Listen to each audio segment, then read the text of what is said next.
Good evening. From our studio here in Kiev, this is The Sunday Show on Hromadske International, the only primetime television program covering the Eastern European geopolitical storm in English. I'm Ian Bateson. And I'm Nataliya, and I also encourage you to visit our webpage, en.tv, and follow us on Twitter at Hromadske and using the hashtag Hromadske. Ask the question, respond, and be in touch with us. Meanwhile, this week we are talking about the ongoing gas dispute Russia and Ukraine has, and also what is new about that. Besides, there is a story about the recent package of reforms as Ukraine prepares for a new loan from the IMF. We'll also talk to the British ambassador to Ukraine, and we'll be addressing the coal mine explosion in the Separatist-held Donetsk. And at the moment, I'm very happy to introduce in our studio Olena Zerkal, who is a Deputy Foreign Minister for European Integration, and who is a woman in charge of these talks and negotiation with the European Union and also with the Gazprom. And Olena was this week at negotiation at Brussels, also discussing all these complicated issues. So the first question maybe sounds somehow obvious and very general. At this moment, the gas talks and the whole Russian-Ukrainian gas dispute is a long story. But at this time, there is a war. And at the same time, Ukraine pays a lot of money to Russia buying its gas.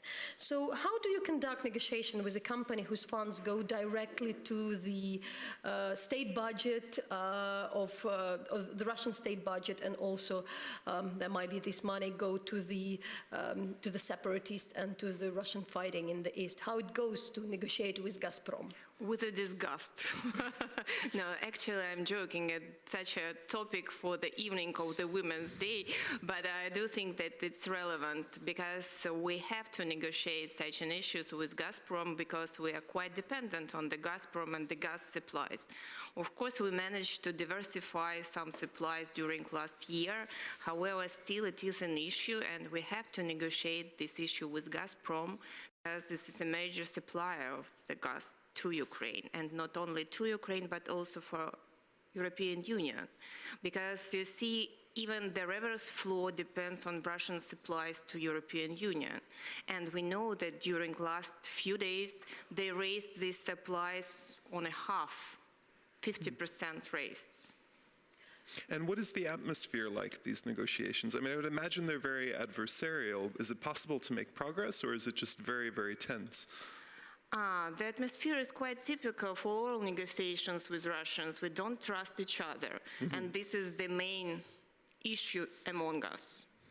So, I mean, how do you make progress? How do you try and close an agreement if you don't trust the other party, when it's something so important? That's why we had to involve European Union in all these talks. And you see, this winter deal actually showed that the deal can be reached.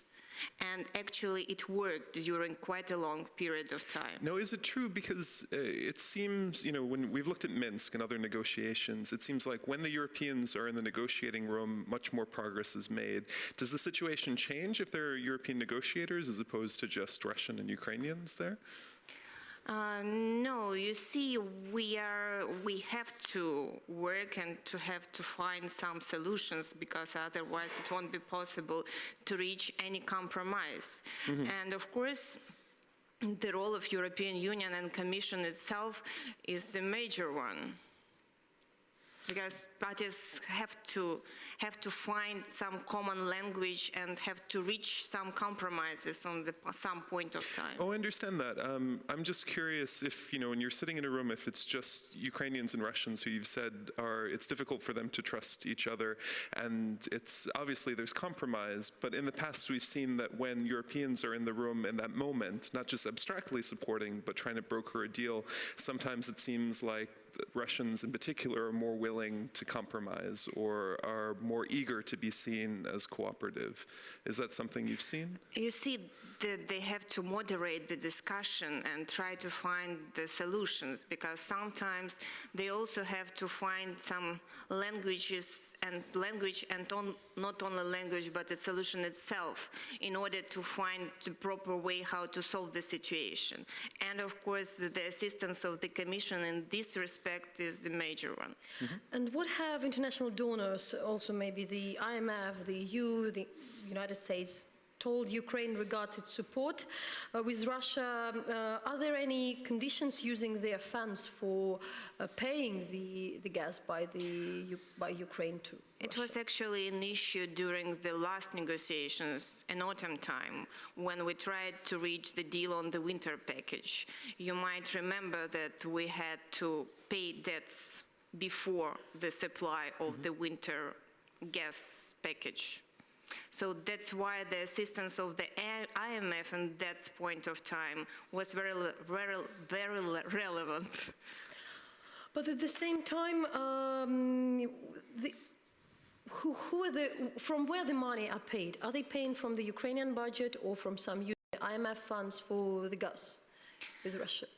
The debts was paid by IMF funds, which were particularly allocated in the National Bank, with the purpose to pay our debts which appeared during the previous time, during the 2013, the end of 2013 and the beginning of 2014.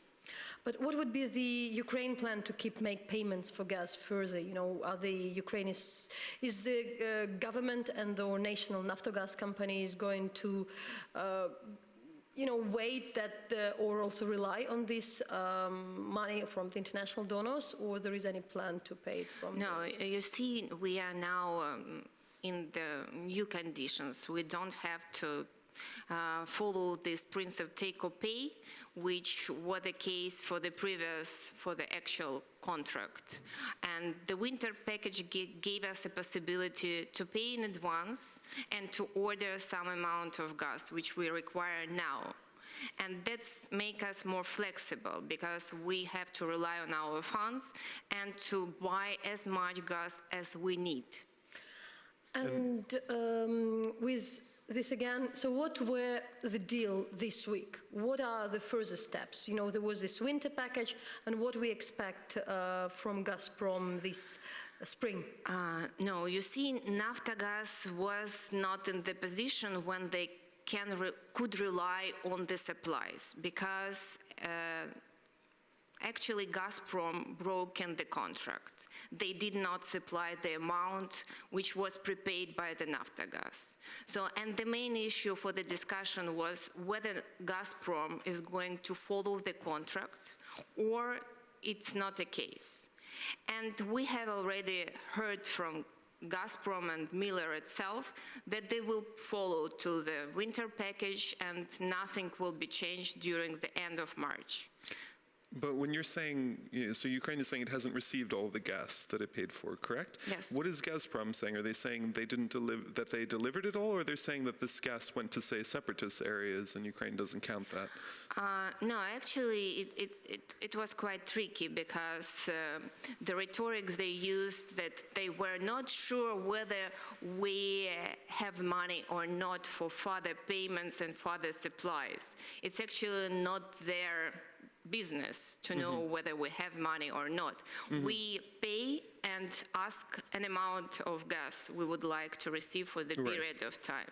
They didn't supply this amount of gas. So we were not in a position to pay more, because we were waiting for the gas we ordered it already. And of course they played this card with Donetsk and Lugansk supplies, but at the end they admitted that it shouldn't be taken into account on the prepayment made by Ukraine. And is this a high priority for EU leaders? Because obviously for Ukraine it matters, but in EU there's always concern that if there's a dispute in Ukraine concerning gas that supplies to Europe could be affected. Actually, for EU the main issue was to secure and to ensure transit to the European Union. And of course, they were reassured that we will guarantee all supplies to Europe exactly in the amount and in time which they are ready to receive. So that's what they wanted to hear. Yeah. And you are responsible for in your ministry, the Deputy Foreign Minister for the European integration, and also for the it's definitely not up to you personally to implement the agreement itself, because it's up to the state, but what do you think, focusing on that, where does the EU integration stand now? We know one of the really important parts of the EU-Ukrainian agreement had been postponed. It was a decision made a long time ago, still in autumn, but at that point, so how it's going?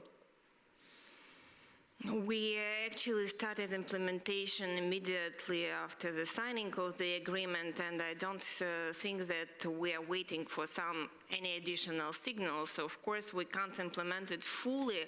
However, I do think that the government at this point of time made all efforts necessary for the implementation.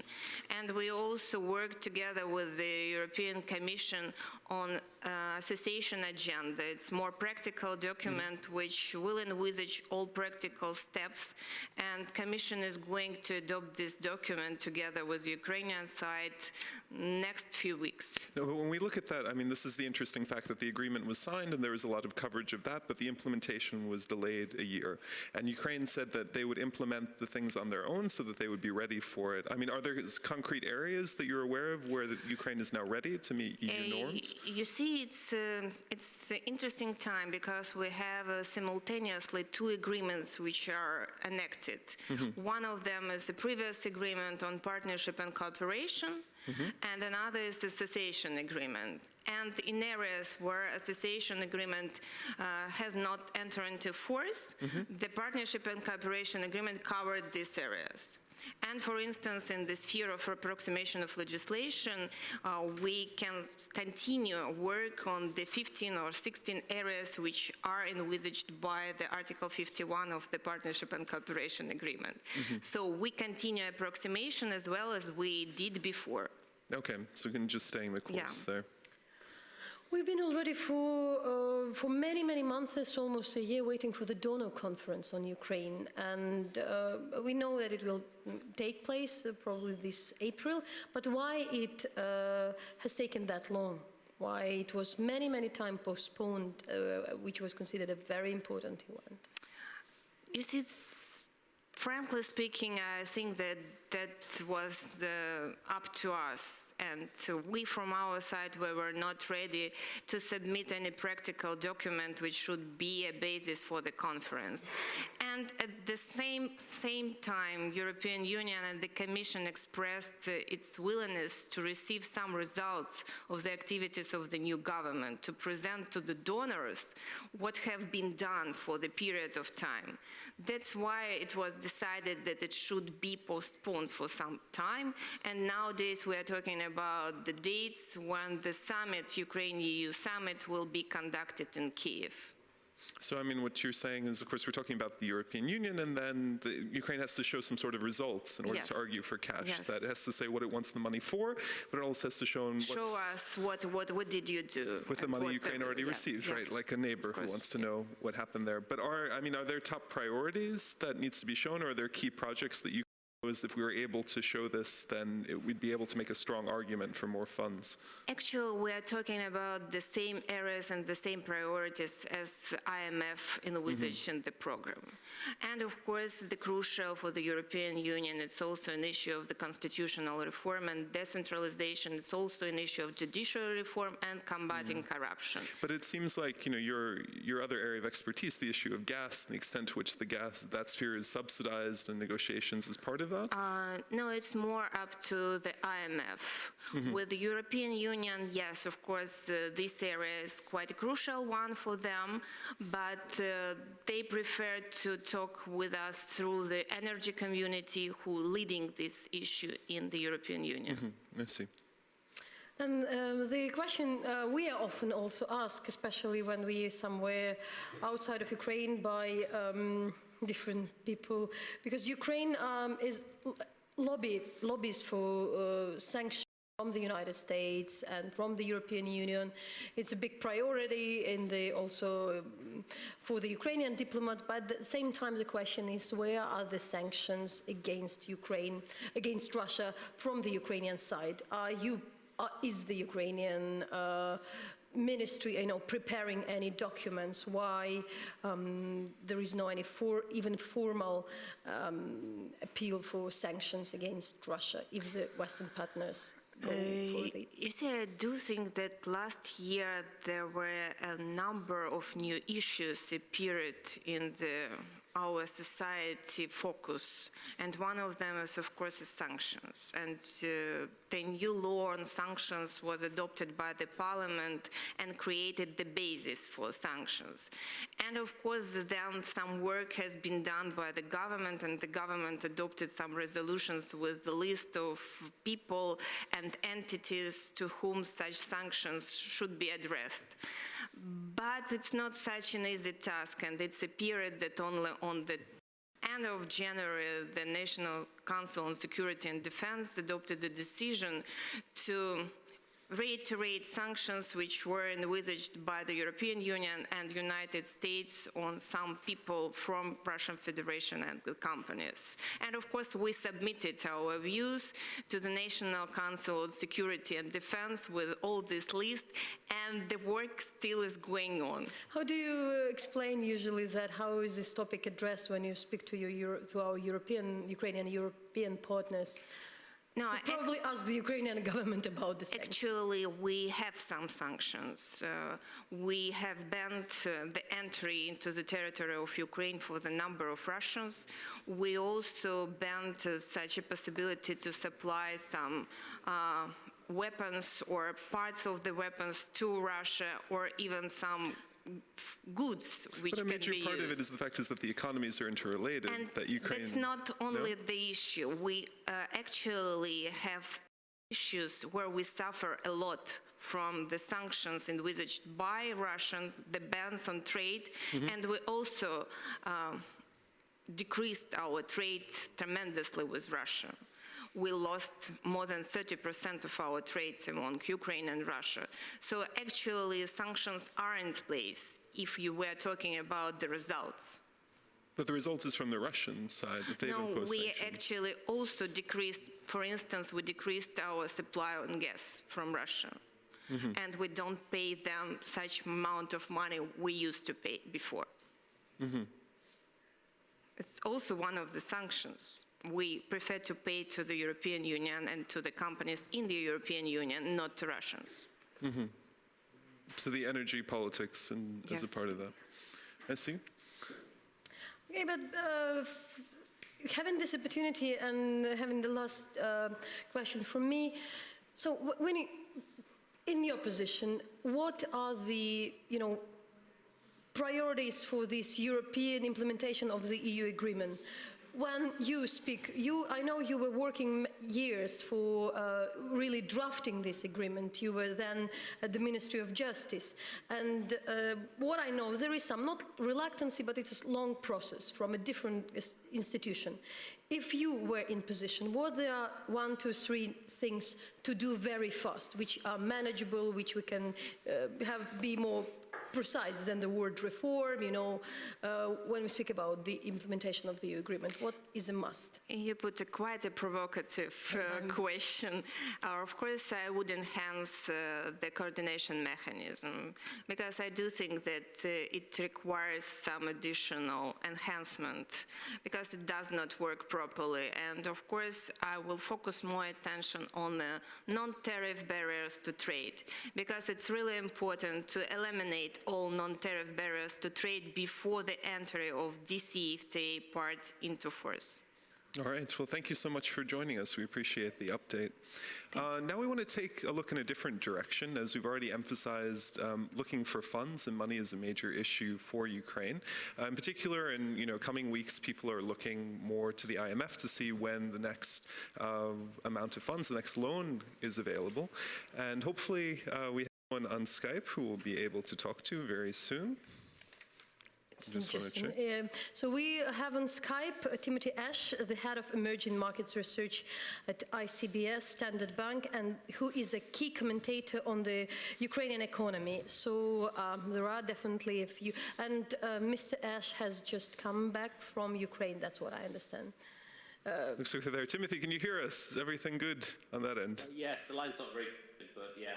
Excellent. All right. We're happy to hear that. So we had this package of reforms that was pushed through Ukrainian parliament this week. I'm just curious, what did you make of that? Is it enough to make the IMF happy? Is it, a real round of new reforms? Well, these were mostly, a lot of them were aimed at sort of macro stabilization kind of key ones. The budget, you need a budget. The IMF will not approve any program unless the budget approved, so that was the budget for 2015. I think the utility or the energy price reforms are really key. I mean, they're important also for budget stabilisation. I think overall, I think this was a good package of reforms. The hope is obviously it stabilises the macro situation, and you can drive forward with structural reforms that are more difficult to do and take much longer time period to implement. They're obviously always do. But I think, the basis of these reforms, I think, is that the basis of the package, I think, is a good one. Right, but when we come to this, I think, one comment you'd made in the past is that, unfortunately, for Ukraine, the economy, and in particular the currency, the fundamentals, the structure, what they're doing often isn't enough because of this ongoing conflict. It's kind of the appearance and how it's evaluated. But I mean, are these reforms, do you think it's enough to motivate the IMF to give the next payout soon? How will they receive this? Well, I think it's pretty clear that the Ukrainians, the parliament, the government have done enough to get the sign-off, I think, from the IMF for the extended financing facility. So that's due on March the 11th. Okay. I think it will be approved by the IMF board. I think it's pretty clear, and we will get the first disbursement soon after. I mean, you mentioned the conflict. I mean, the difficulty is that the exchange rate, unless there's a permanent end to the conflict in the east, stabilisation will be very difficult. Stabilising the exchange rate is the first thing that needs to happen. And, that needs an end to the conflict. I mean, it's really important. The IMF programme itself will probably not work unless there's some normalisation in the east. The previous programme, obviously, there was a standby arrangement going back from March, April last year. Really went off track because of the conflict. So this is really important, I think, to end the conflict situation and enable Ukraine to move forward and to push forward those reforms, macro stabilisation, but structural reform, to change the long direction of the economy in a positive way. Right. I mean, and I agree. I mean, I think the end of the conflict is obviously what everyone at least professes to be committed to, but it seems like Ukraine is very limited in reality to what it can do to end it. I mean, Minsk, is probably their most recent hope, but people are very cynical about that, cynical about whether or not that's hold. So are there many tools? Is there a lot of leeway for Ukraine to try and create some, faith in their ability to create stability without that? Well, it's easy to be critical. I think for a government to focus on, even if you took the current situation out of this, implementing the kind of reforms that are required after 20 years of neglect. 20 years, there hasn't really been very much in terms of reform. The kinds of reforms that need to happen are very painful in the short term.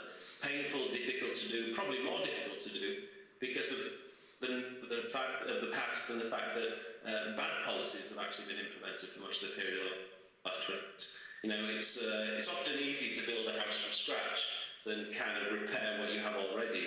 But you mentioned what needs to be done. Irrespective of the conflict in the east, it's clear that Ukraine needs to carry out those kind of reforms. Now, first time I think in 20 years we have a really credible and competent economic policy team. The people in the Ministry of Finance, the National Bank of Ukraine, Ministry of Economy, these are international standard, really high quality technocrats and officials. And I think the population, because of the conflict in the east, because of the threat obviously from Russia, I think there's a willingness to do the difficult kind of thing. So Ukraine is in a unique position of, I think, being able to carry out really, revolutionary and transformational reform at this point in time. And I think it's important for politicians to support their policymakers and be ambitious and set clear targets, a clear framework for reform with a clear timetable, and be very open and transparent with the population. These But even with such an incredible team, I mean, how much is realistic to expect? Because even for international level people, this is a huge challenge. And even, in recent years, people have spoken a lot about Boris Nemtsov, who was assassinated, killed in Russia, but who in Russia itself was not remembered that fondly just because of the economic policies of the 90s and how difficult and challenging that environment was. I mean, is this a challenge that people can really manage? It just seems like the odds are so stacked against the people trying to create something stable and believable. True. I mean, that's clearly there are huge challenges facing the country. But I mean, I think if you took the conflict out of the city, let's imagine a situation without a conflict. I think there's Ukraine has a lot of positives. As I mentioned, a very good, credible, a willingness to reform. The Ukrainian economy has some big positives. I mean, the agricultural sector, I think, agricultural food sector is a wonderful resource and has huge opportunities in the future.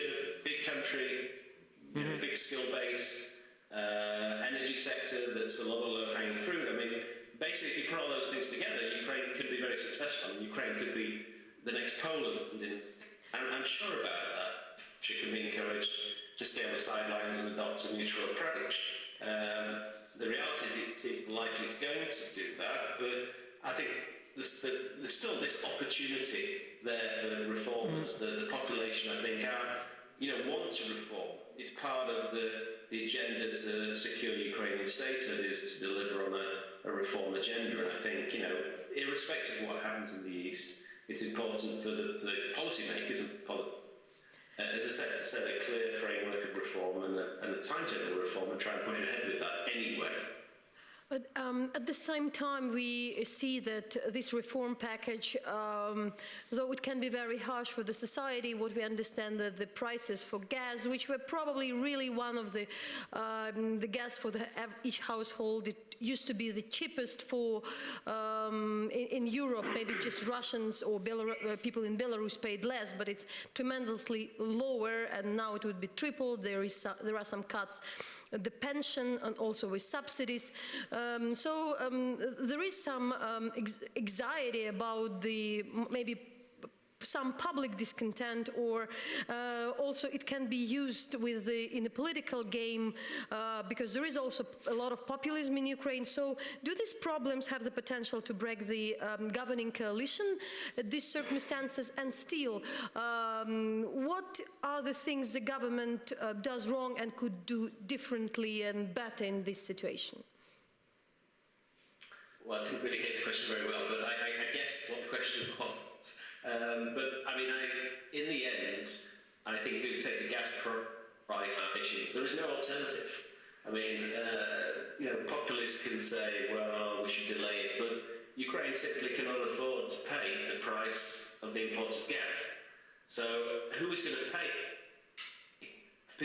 for the whole of society to have gas that is well below the import price? The only solution, I think, is to liberalise energy and gas prices and to use scarce budget resources to subsidise the very needy and very low-paid workers.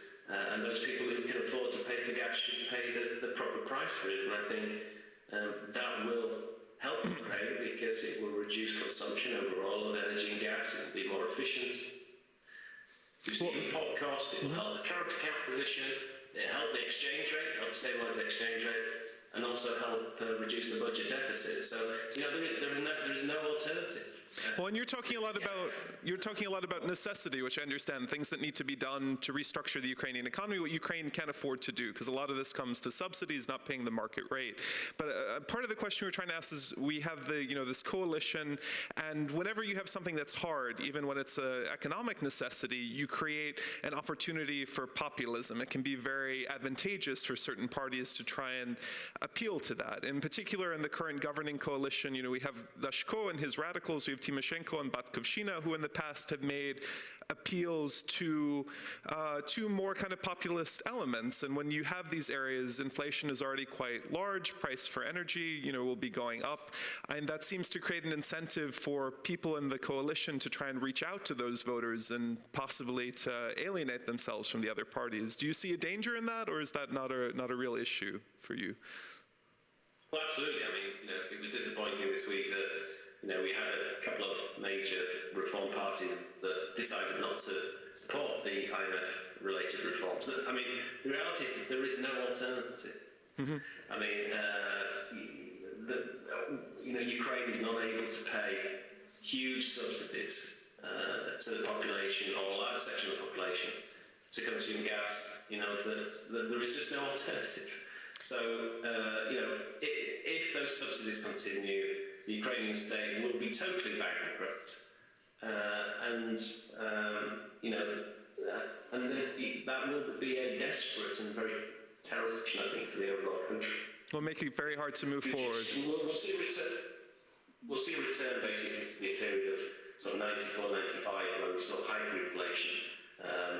The value of the currency, the hryvnia, will mean nothing in people's pockets. You'll see an even bigger recession, huge unemployment, and I think expecting for its next state that will create a very dangerous situation, I think, for the country. So, I think it was important that reform parties hung together this week and supported the IMF programme. As I said, there is no alternative. So, if people want to imagine there are alternatives, that's fine. But the reality is there are no alternatives. It has to be done. That we got. And I think people support that. But that we got, there is no alternative, but at the same time, there was also many not very positive coverage on what the National Bank is doing, and at the same time, what do you think? What are the 2-3 things you think the National Bank of Ukraine should do to stabilize the currency and avoid further severe waves of devaluation? It's not going together with the reform package, and might be something could be done else. Well, I mean, it's very easy to criticise the central bank, but the reality is this is a central bank with almost no foreign currency reserves. They have, I think, $5.5 billion of reserves. It sounds a lot for people, but that's a couple of weeks of import cover. And that you cannot defend an exchange rate with that level of exchange rate reserves. If you try to defend it, you will lose all your reserves in a week, and then you'll have no reserves for things that perhaps are given as strategic priorities. Again, with the country fighting for its status. So they only what I think. I mean, if you compare, say, with the Central Bank of Russia, that has $370 billion of reserves, and in late last year, if you remember, the Russian ruble came under extreme selling pressure. And the Central Bank of Russia was not able to defend the exchange rate even with a huge stockpile of foreign exchange reserves. So I think, the Ukrainian Central Bank has very limited resources. They're doing their best in a very difficult situation. Hopefully, with the support for the IMF programme and then with the release of IMF credits, they'll have more resources to try and help the exchange rate stabilise. And the confidence shock associated with the approval of the IMF reform should also help to stabilise the exchange rate. And again, if there's an end to the conflict in the east, that will help again. With all of that. And then all right. Reforms to it. Well, thank you very much. Obviously, emphasis on stability and reforms for all of that. Thank you again so much for joining us tonight. My pleasure. And that was Timothy Ash from London, but now here we have the British ambassador to Ukraine, Simon Smith. So we are very happy to have you and to answer our question, but definitely the first one from me would be that now we see that the two big European powers, France and Germany, are really involved in the negotiation in the conflict between Russia and Ukraine. There is a Normandy forum, US in some way involved, and the question is, where is Britain? What is the role of another big European power, especially bearing in mind that the United Kingdom is a signature of the Budapest Memorandum, which was signed in 1994, and the United Kingdom guarantees the territorial integrity of the Ukraine, which had given up its nuclear weapons back then. So what London is doing and how we don't see it compared to what Paris and Berlin do? Well, thank you very much for inviting me on the program. It's great to be here. And to come straight to your question, we're doing a lot, actually. I think in answer to your question, where is Great Britain? You can answer that question by going to look and listen at any meeting of European Union foreign ministers or European Union heads of government and ask yourself, who is it, which country is it that is putting the most forceful, influential and impact-making case for sanctions? And I think it's very clear that there is a role for many of the countries of the European Union. There's clearly, as you've mentioned, a role for the United States. But something that we've put a particular effort into is articulating this case for sanctions. We have been articulating this case right from the start, right from the period when we saw the illegal annexation of Crimea. And that one of the things that we have in mind when we put forward this case for sanctions is precisely the factor you mentioned. We're conscious of our responsibilities under the Budapest Memorandum. We're conscious that that was a memorandum that said that the signatories to it would consult if there was any question of economic coercion applied towards Ukraine, and if there was any question of a threat to Ukrainian territorial integrity. And again, it's very clear that one of the signatories to that Budapest Memorandum, the Russian Federation, has not complied with its responsibilities. That adds to a great many commitments, a great many obligations which Russia has not lived up to. But I think in terms of the way we feel our responsibility on this, I think we very strongly feel that that's among the reasons why we should be arguing forcefully for sustaining this dynamic of sanctions in the European Union. But are you in favor of you think this Normandy Forum, where Germany and France have more visible role, like really big powers, why the UK is not participating? Were not the invitation from the Ukrainian side at this point, were there any invitation to be as well at the negotiation table? Well, it's been made very clear to us, and my foreign minister was here just last week, just 2 or 3 days ago, and it was made very clear to us in the meetings that he had with representatives of the Ukrainian government and administration that President Poroshenko would welcome our involvement in this. We heard the same message from Prime Minister Zasyadko, and so we're very much available to play this role. I think in terms of a negotiation, there's always a question as to how many parties to a negotiation you need before the negotiation becomes a little bit unwieldy and a little bit untidy. And certainly from the point of view of looking at what the inputs of Chancellor Merkel and President Hollande were in the most recent effort to put together a ceasefire, the efforts that they got involved in Minsk a couple of weeks ago, we were perfectly supportive of those efforts. It's very clearly, it's a lot easier, it's a lot more positive situation in which to try and plan what to do next if you're doing that against the background of at least a relative but quite a serious downturn in the fighting and the levels and intensity of conflict.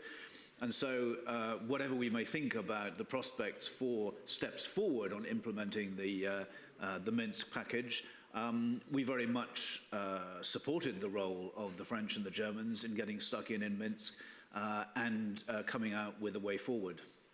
Well, there's some people who present an argument that's different from what you've said, which I'm sure is not surprising, but they talk about almost a new period of isolationism in Great Britain and the UK at large.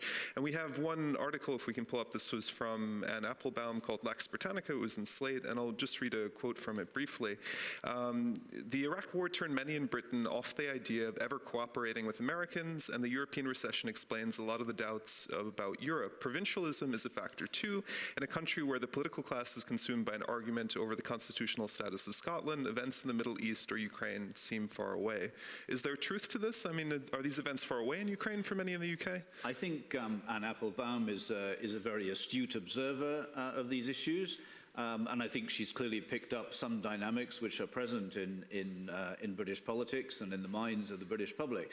But I would say actually there's a lot more to it than that. One, I would say, if we look specifically at the Ukraine context and the way in which we have been working very, very closely with the United States, not least on the issues that I mentioned, on the issues of where to go next on sanctions policy in the European Union. I think we found that, at least in terms of how we respond to the situation in Ukraine, how we respond to the Russian aggression against Ukraine, that to me has felt like a very good example of US-UK cooperation, one where I think that we've played a very active role in keeping again, not only in the European Union context, but looking at the responses in the G7 context. We feel we've played a very active and successful role in keeping G7 solidarity together, in keeping those countries of influence in the right place in terms of where to go next on the Ukraine question. But I think that coming back to the other suggestions that this is somehow a reflection of British isolation, I think it's important actually just to distinguish that Britain is a country which in 6 weeks' time has its first national elections in 5 years. It's very natural that some attention, well, actually quite a lot of attention, is going to be very much focused on domestic issues as we go up to that election. That's natural. It happens in any country. So I would be slightly wary of taking the temperature of kind of British public opinion right now and concluding from that, or drawing from that grand conclusions that this points towards some great dynamic of isolation. For me, as I say, I think the commitment, I think the speed and the determination with which we have pitched in the context of the European Union to respond to Russia's aggression against Ukraine, which started with the illegal annexation of Crimea, but has continued with Russia's support for militant separatists in the east of the country.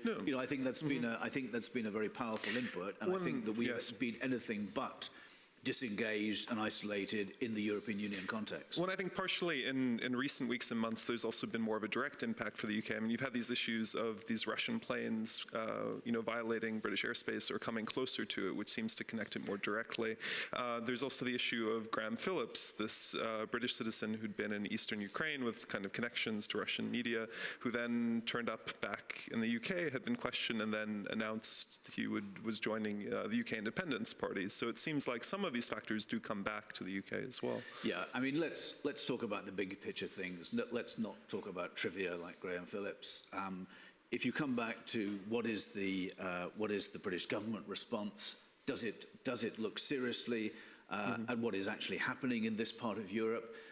That is not determined, it's not conditioned by, as I say, trivial issues like Graham Phillips. It's not even primarily determined by these aberrant flights of Russian military aircraft and so on. I think there is a much bigger picture here that our government sees, and that's a bigger picture of what is the future of Europe. Is the future of Europe going to be one where countries are going to be allowed to plot their own destinies, to manage their economies, to apply the sort of models for governance not interfered with by their neighbours? Is it going to be a Europe where countries can choose to say, we want to set our country on the path of modernisation, reform, doing business in civilised ways on the basis of transparent and competitive and corruption-free economies?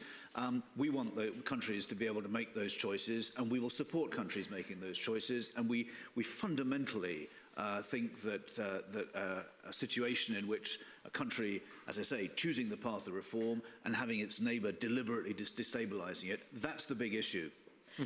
Yeah, there were at the same time, still we mentioned that there was this Russian bombers near the British airspace, and in many other European countries as well. What we just read, that were up to 400 cases when the Russian planes interfered to the European space, mainly of course in the Baltic states or in Finland. Still, the United Kingdom will freeze the defense spending for the next year. Won't it limit the UK's ability to play an international role in this situation? Well, I think, to be honest, the issue of where defence spending goes in the United Kingdom in the next year or so is probably something that goes beyond my immediate competence, and I would in fact come back. I know I'm slightly avoiding the question, but I would come back just to remind you that we have a national election in the UK on the 7th of May, and I'm sure whichever government actually takes the seat of power after that election will want to look pretty carefully about where it goes with the defence spending. But for the time being, it's a bit difficult for me to comment on that. There was, sure, Ambassador Smith, of course, not everything you can answer. At the same time, this week, we just also referring to the British press, the very controversial Ukrainian oligarch figure Dmitry Firtash had organized a conference in Vienna. He has a very close allies to the former government of Yanukovych, very close to the Gazprom company. At the same time, invited a lot of European politicians, including 3 British former members of Parliament, Lord Risby, Lord Mandelson, and another representative of the Labour Party, of Liberal Democratic Party. So, and this kind of presence of the British politicians, somehow often seen here or by some people as an excuse for the alleged crimes that these people were committing in Ukraine. How would you treat that and this fact that the British politicians appear at these events? Well, I would say that British politicians, just like British people, they are free to make their decisions about which conferences they attend, about what initiatives they want to be associated with. This conference that you refer to in Vienna is something that, from the standpoint of the British government, we haven't been following terribly closely. It's not something which the government has been involved in, but as I say, I have no locus, nor has the British government, to be lecturing members of the British public or members of the Parliament on what conferences or initiatives that they choose to get involved in. I know quite well some of the people you mentioned who are involved in this, and at some point I'll look forward to hearing from them whether, in their opinion, this is an initiative that has any value, that has any future. But as I say, from the time being, it's not something which the British government is taking any direct involvement in. But maybe, taking a step back at the larger picture, I have a more general question for you, because there's a lot that connects to say this part of the world, or Ukraine and Russia, to the UK. There are cultural ties, there are political ties, but there are also financial ties. In particular, under Yanukovych, many of the people who profited put a lot of their money in London, and the Russian elite is also known to do that there. And that's, has been over the last few decades a major part of the British economy, in particular the city there. You spoke about the ideals, what sort of a Europe the UK wants and that they have to have. But how do you balance, especially in a post-financial crisis world where there's still fears about recession with the UK just having come out of it, how do you balance financial needs, economic needs with sort of principles? And in particular, the pressure to take money when it comes in from officials who may not have earned it in the most legal or most desirable of ways in their home countries, even if it's entering the UK legally, with the priorities and the ideals that you've mentioned in the UK of, human rights and treating people well and transparency. Well, we can obviously only do as much as our legal and regulatory system allows us to do. We have regulations on the flow of finances into the UK. We have regulations on which govern the activity of the financial sector in the United Kingdom. We are pretty confident that those are good, sound regulations. If people are telling us that there are aspects in which those regulations are not working, that they're not They're not adequate to provide the level of assurance that we need. I'm sure that any government decision makers in the United Kingdom, faced with a plausible argument that the regulations need looking at again, I'm sure they will look at the regulations again, because when you talk about balance, sure, it's very clear to everybody that Britain is a country that relies a great deal on its financial services sector. The financial services sector, the City of London plays a big role. It's I think a statistically rather exaggerated role. I think there are people who believe that it more or less accounts for the whole of the British economy. That's absolutely not true. No, but it's become a larger part over the past decades. It is a large part of the, it plays an important role in the economy. But if you are in government and you have a sector that plays an important role in your economy, then the last thing you want to do is to damage your own reputation by ensuring that sector is inadequately regulated. So certainly we are very much open to taking quick action when evidence is brought to our attention that the regulations have either been broken or circumvented or so on. We've been working closely, although I would say with a certain amount of frustration, with the authorities here in Ukraine on the question of asset recovery.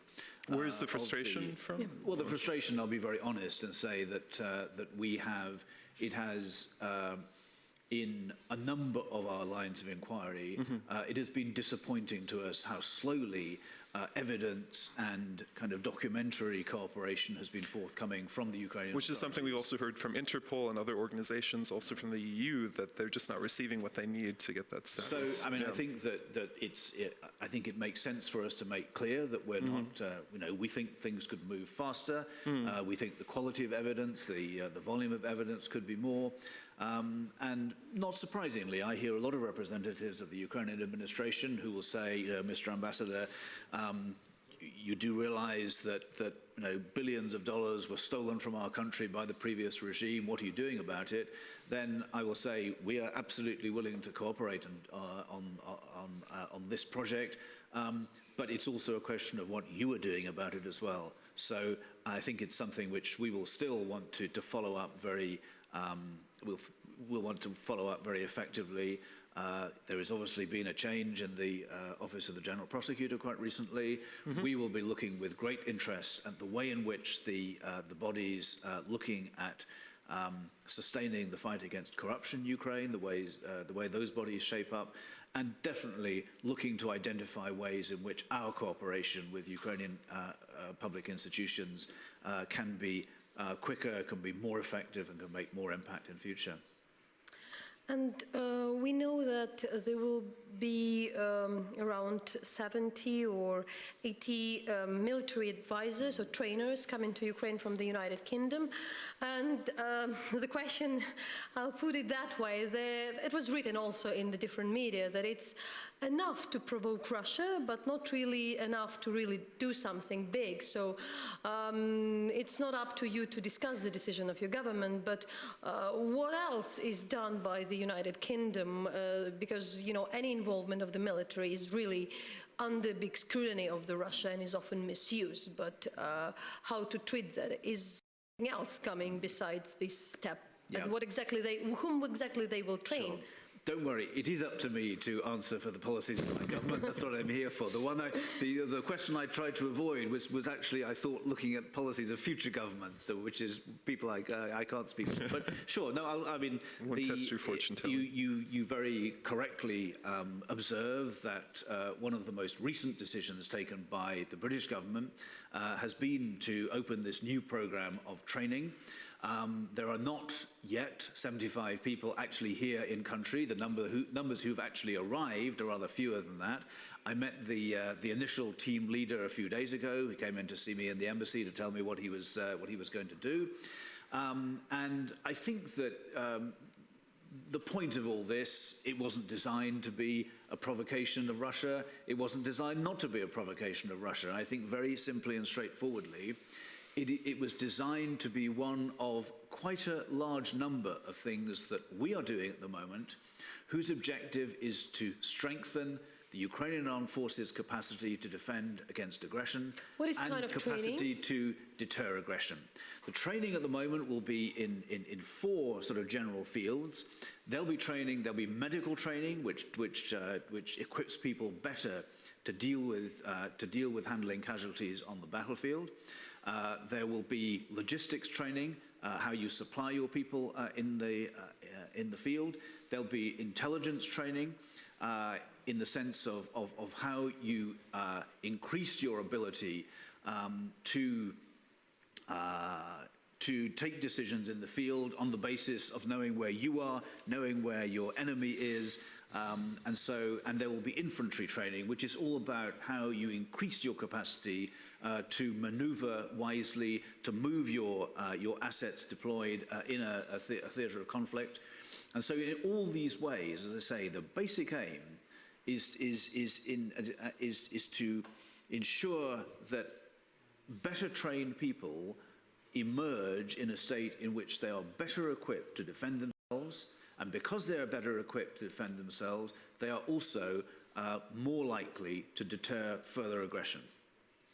All right. Well, thank you very much for joining us and for giving us that insight. If I could just make one last point, which may be a slightly touchy-feely point, but just to say I wanted to remember that this is International Women's Day, and I make this point not just to be corny, just to say that actually one of the things that I've been most inspired by in my years in Ukraine has been how many Ukrainian women, and particularly Ukrainian young women, whether in parliament, whether in journalism, whether in business, in public institutions, just how determined and how creative and how imaginative they have been.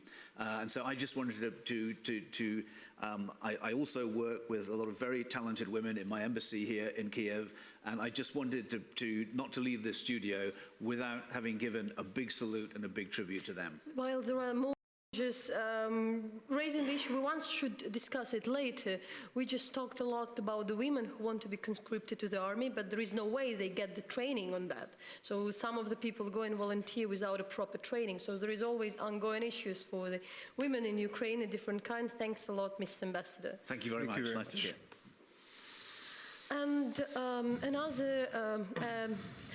while we discuss many things and the war is taking place, there were 30 people who had died in Donetsk, which is a city held by the rebels, but they were the miners. There was a major explosion at one of the big mines in Donetsk, Zasyadko mine, but many people don't know and maybe don't understand about what's happening about Ukraine, that despite of war, the mines, the coal mines, which are many there, have to work, because if they don't work, there would be water there. If it's not extracted, there can be some natural disaster. It's extremely dangerous, so despite everything, the people had to go and do the dangerous work. Somehow it should be managed between the Ukrainian government, but the Ukrainian side, and also the rebels and everybody who controls that territory.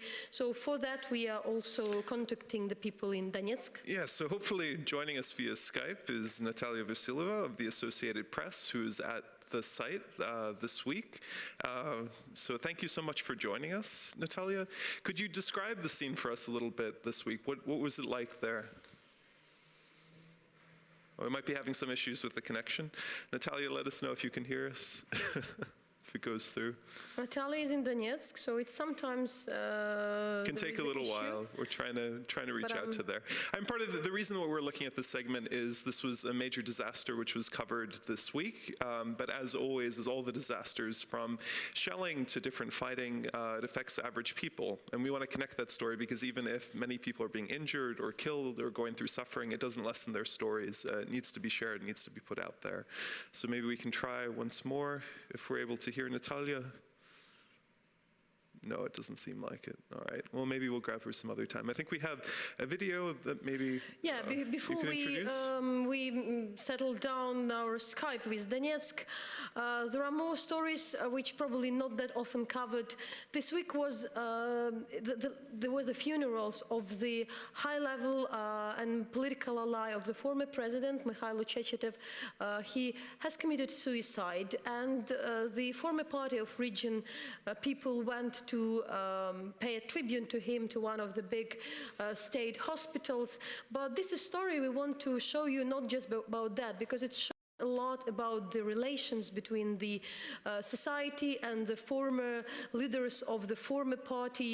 Some of the leaders of this party are in exile, and it also matters for us that... Oh, we'll come back to just in a second. It looks like we have Nataliya now, so hopefully we'll go to that. Nataliya, can you hear me? Can you hear me, Nataliya? Yeah. Reaching out to Donetsk, maybe? No, I think that we would watch the video and you'll fix the story with the sky. That would be the way. All right, why don't we try and go to the video first, and then we'll see if we can make it work. What is Some technical important to issues. mention that this story is also about what is a sentiment, because also the soldiers who has come back from the front line were also treated in this hospital, and our journalists talked to one of them as well. So it gives a bit of feeling what is now in Ukraine when the old and new Ukraine collide. До самоубийства.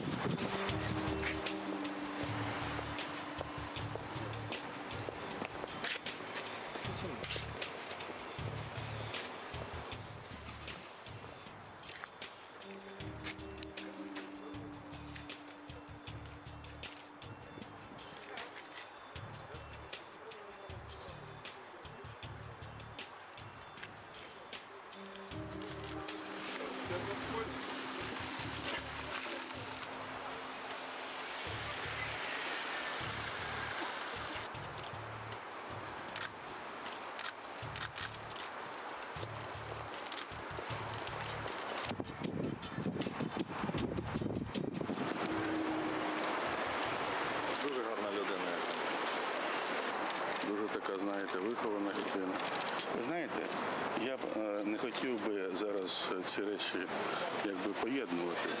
Я знаю одне, що в партії регіонів була банда Януковича, сім'ї Януковича. Я б не хотів би, щоб сім'ю Януковича, як ти кажеш, люди ототожнювали з партією регіонів. Замечательный, добрый человек был.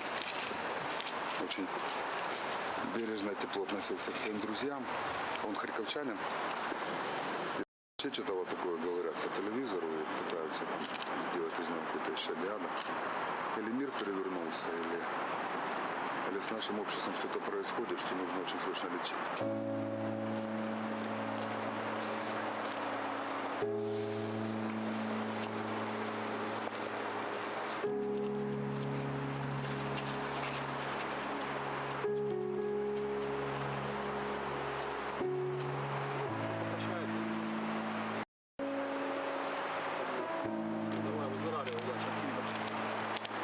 Доброго дня. Бачите, вся увага журналістів на... Так, я бачив. Я так і зрозумів, що це Чечетов, мабуть. Ну, хай Боже душу його хоронить. Все ж таки дуже багато смертей бачив. І для мене це ще одна смерть. Не як лідера ПР, а як людина просто. Ну, таке.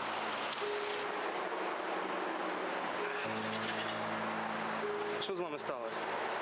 Це травма коліна, контузія, Дебальцево. Запав це от недавно?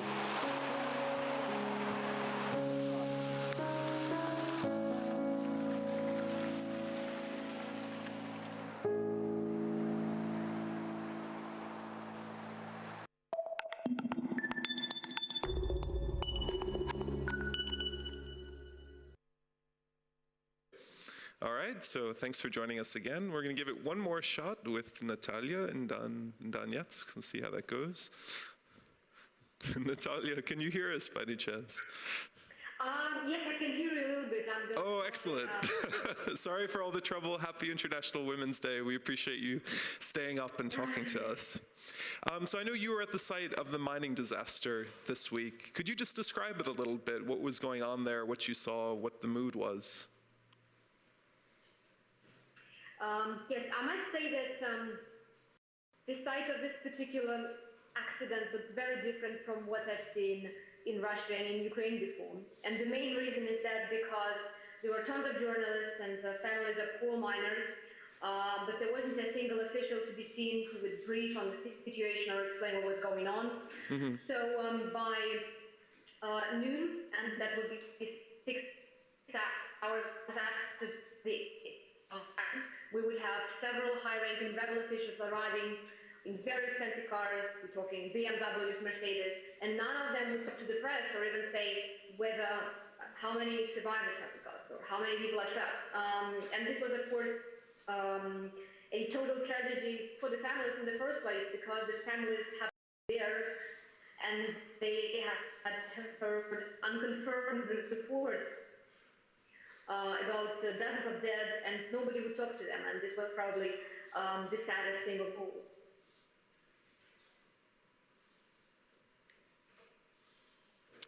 Oh, looks like we're having some trouble. I think we should also encourage you to follow. Nataliya is there, so. What happened next, and what happened to this in general? Are there any rescue teams working? What we know before, they used to work. We also know that this particular mine, it's owned by the current member of parliament from the former Yanukovych party, who is sitting in Kiev in parliament. So are there there is any social payment for the Ukrainian territory going to Donetsk. So how this case will be handled? What are the families saying as well? Well, if I heard your question correctly, which I hope I did, I might say that there was a lot of bad feeling towards the owner of the mine, and quite a lot of miners who talked to mentioned that safety regulations at this mine have been violated repeatedly. There's been incidents and nothing was done about it. If we talk about the rescue operation, I knew that there were reports about Ukrainian rescue teams not allowed to enter the rebel territory and help the rescue efforts. We personally haven't seen any Ukrainian rescue workers hampered from visiting the site. Again, we're probably talking about points where they would be prevented from going. But what we've seen multiple rescue workers, local mining workers. But the problem with this mining accident was that, as far as I understand, there was very little you could do to help the effort, because the biggest problem of the rescue operation was that because of recent shelling, one of the 3 exits to the mine has been blocked, and this happened to be the closest exit to the scene of the accident. So that's why the rescue workers basically have to walk about 5 kilometers just to reach the site. So it seems like chances for the survival were very slim from the start. Well, it's a general problem too, from what I've heard elsewhere. There, a short doctors and nurses, the hospitals that continue to work have fewer materials, fewer staff. So, I mean, it must be an increasing challenge in general for these sort of organizations to function. We just probably ask also Nataliya if she...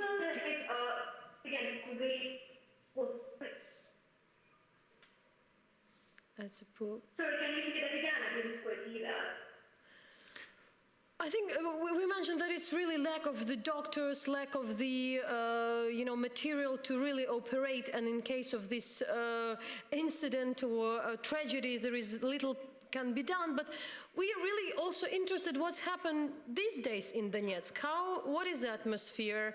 There is a ceasefire, but we hear about the constant shelling. How the people meet these days in these circumstances give us a bit of feeling, Nataliya.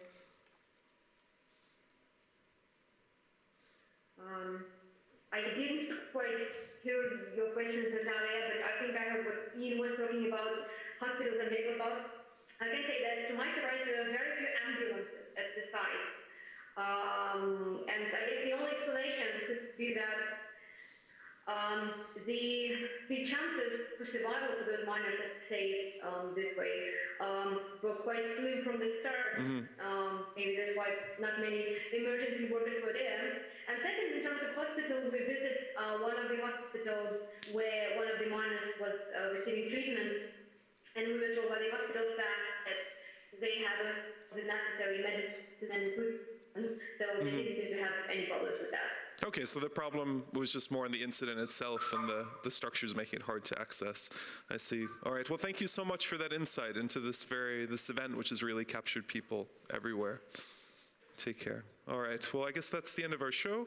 I want to encourage you, as always, to take a look at our website, en.hromadske.tv. And that's it. Join us again next week for another edition of The Sunday Show here on Hromadske International. Good night.